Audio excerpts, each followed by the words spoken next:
Une femme sans abri a été humiliée et mise à la porte par un homme d'affaires arrogant après qu'elle lui ait rendu son million de dollars. Plusieurs années plus tard, le karma l'a rattrapé. Une femme sans abri a été humiliée et mise à la porte par un homme d'affaires arrogant après qu'elle lui ait rendu son million de dollars. Plusieurs années plus tard, le karma l'a rattrapé. Edith était une femme sans abri de 50 ans qui travaillait dans un refuge pour animaux pour subvenir à ses besoins. Elle vivait parfois sous un pont, parfois dans la rue, et ces jours-ci dans une ruelle où personne ne la dérangeait pendant son sommeil, contrairement à la route et au pont.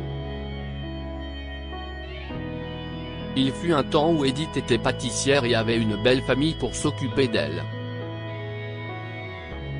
Mais après qu'un incendiaire ravageait sa maison, elle a tout perdu, son mari, sa fille et la maison. Après ce tragique incident, Edith est restée longtemps traumatisée.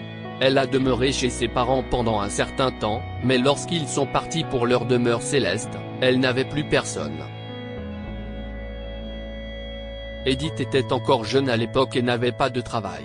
Elle s'est débrouillée avec l'argent que ses parents lui avaient laissé pour quelques jours.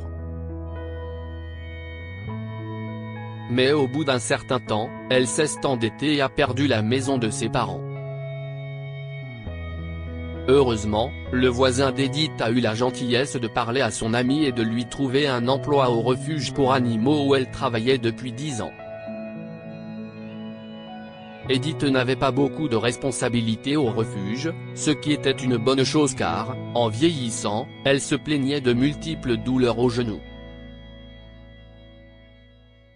La femme devait juste nettoyer le refuge tous les jours et s'assurer que les sacs poubelles étaient jetés à temps. Un jour, lorsqu'elle est allée jeter les sacs en plastique, elle a remarqué que les poubelles débordaient déjà, et que certains paquets étaient laissés en dehors des bennes à ordures. Elle commença à prendre les sacs un par un et à les mettre dans la poubelle quand l'un d'eux se déchira brusquement du bord, répandant $1 sur le sol. Troublée, elle ouvrit le sac et découvrit qu'il contenait plusieurs liasses de dollars. Edith ne croyait pas ses yeux. Pendant un bref instant, elle a imaginé à quel point sa vie serait différente si elle avait tous ces dollars. Elle pourrait faire soigner son genou dans un bon hôpital, construire une maison et, surtout, vivre une vie heureuse. Edith était perdue dans ses pensées quand elle a soudain entendu une voiture klaxonner derrière elle. « Bonjour, vieille dame, veuillez dégager le passage », a crié le conducteur. « Vous bloquez le passage ». Revenant à la réalité, elle a rapidement attrapé le sac et est retournée au refuge, où elle l'a remis à son patron, Bill. « Oh mon Dieu, où avez-vous trouvé ça ?»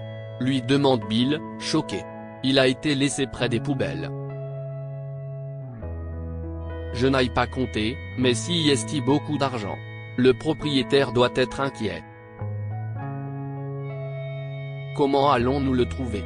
Sans qui Edith. S'il y est $1 million, Edith. Et nous n'avons pas besoin de le chercher. Il est passé il y a quelques heures et a laissé sa carte de visite. Sa gouvernante avait apparemment jeté le mauvais sac ici et là. Eh bien, si est un soulagement alors, a dit Edith. De toute façon, mon travail est terminé, donc je vais partir. Non, attends, Edith. J'ai besoin d'une faveur de votre part, dit Adam. Pourriez-vous s'il vous plaît aller chez lui et lui remettre? Il était assez tendu et a dit que c'était urgent. Il a même laissé de l'argent pour le trajet pour que je n'ai pas à payer. De toute façon, il vit à 2 rues d'ici. On peut facilement y aller à pied, mais vous connaissez ces gens riches. J'ai quelque chose d'important à faire, alors vous pouvez le faire s'il te plaît?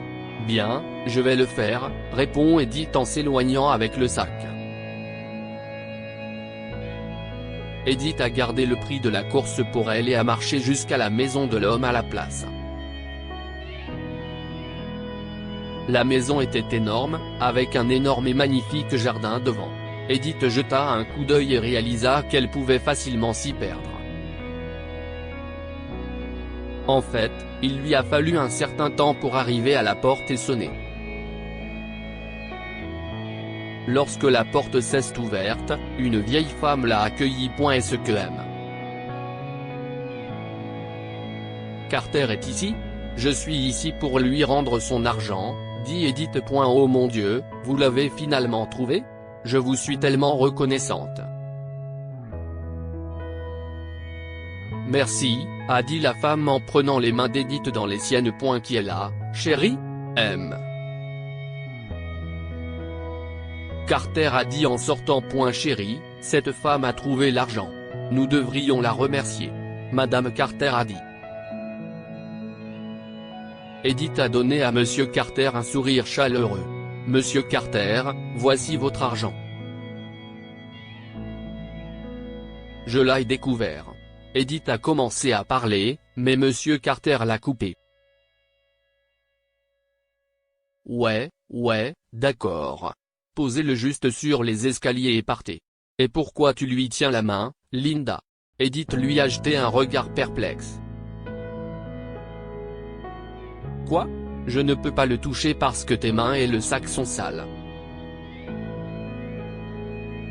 Alors, laissez-le là. Un de nos assistants le prendra. Edith a silencieusement laissé le sac et s'est préparée à partir, mais Madame Carter l'a arrêté. Ici, prenez ça et partez. Monsieur Carter a jeté $100 sur le sol. Je crois que c'est suffisant pour elle. Regardez-la. Même si vous ne lui donniez que $10, cela suffirait. Les yeux d'Edith se sont mis à pleurer, mais elle n'a rien dit. Elle a pris l'argent, a remercié Madame Carter et est partie. Le lendemain, Bill lui a offert un emploi à plein temps au refuge. Il a été très impressionné par l'honnêteté d'Edith et par le fait qu'elle n'a jamais refusé ce qu'il lui a demandé. Bientôt, avec l'argent qu'Edith gagne, elle peut louer un petit appartement. La famille de Bill venait fréquemment la voir, et ses enfants finirent par devenir très proches d'Edith. Un jour, lorsque tout le monde se réunit pour le dîner, Edith leur prépare des muffins. Bill est tellement impressionné par les muffins qu'il suggère à Edith de monter sa propre pâtisserie. Je vous connais depuis longtemps, Edith. Cela fait 10 ans que vous travaillez pour moi. Pourquoi ne pas lancer votre entreprise? Vous êtes si doué pour la pâtisserie. Bill, je suis trop vieille pour ça, dit Edith. En plus, qui s'en occupera? Je vous aiderai. De toute façon, il y a quelques personnes au refuge qui sont prêtes à m'aider. Alors pourquoi ne pas y réfléchir? Ne vous inquiétez pas, je vous aiderai aussi financièrement. Après y avoir réfléchi, Edith a décidé de créer sa propre entreprise. Étonnamment, ce fut un énorme succès et sa situation financière s'améliora en 2 ans. Bientôt, elle possède 3 points de vente en ville et devient très célèbre. Un jour, Edith reçoit un énorme contrat pour préparer des desserts pour la fête d'un homme d'affaires. Mais lorsqu'elle se rend sur place avec la commande, il s'agit de la maison de M. Carter. Elle a arrêté tous ses employés à la porte d'entrée et est allée directement à M. Carter. J'espère que vous vous souvenez de moi, Monsieur Carter, a dit Edith. Vous vous souvenez de votre $1 million qui a été perdu? Il était choqué. Vous? Que faites-vous ici? Edith lui a souri. Eh bien, vous avez passé une commande à ma boutique pour une fête ce soir. Je voulais juste vous faire savoir que j'ai demandé à mon équipe de retourner à notre boutique avec tous les desserts que nous avions préparés. Ils ne seront pas servis à votre fête. Quoi ? Comment pouvez-vous annuler à la dernière minute ? J'ai des investisseurs importants ici avec moi. Que vont-ils penser de moi ? Monsieur Carter était furieux. Vous pouvez crier autant que vous voulez, mais nous ne poursuivrons pas, a dit Edith. Elle a ensuite sorti un billet de $100 et le lui a remis. Aussi, j'espère que votre arrogance et ces $100 pourront arranger la fête de ce soir. En ce qui concerne les desserts que j'ai préparés, je vais les donner aux sans-abri plutôt qu'à une ordure d'homme d'affaires comme vous. Tout le monde à la fête de M. Carter lui a jeté un regard de pitié, et il est resté là, embarrassé. Que pouvons-nous apprendre de cette histoire ? Apprendre à être gentil et à respecter les autres. Monsieur Carter a manqué de respect à Edith, et plus tard le karma l'a rattrapé. Les mauvais jours sont comme les nuages ternes. Ils ne restent pas éternellement dans votre vie. Edith a traversé beaucoup d'épreuves dans sa vie, mais elle a finalement réussi à se tenir debout et à se faire un nom. Partagez cette histoire avec vos amis. Elle pourrait égayer leur journée et les inspirer. Si vous avez aimé cette histoire, découvrez celle d'un fils du propriétaire d'un magasin qui insulte une vieille femme et n'attend pas longtemps pour le regretter. Cette histoire est inspirée par l'histoire d'un de nos lecteurs et écrite par un rédacteur professionnel. Toute ressemblance avec de véritables noms ou lieux est une pure coïncidence. Toutes les images sont utilisées uniquement à des fins d'illustration. Partagez votre histoire avec nous. Elle changera peut-être la vie de quelqu'un.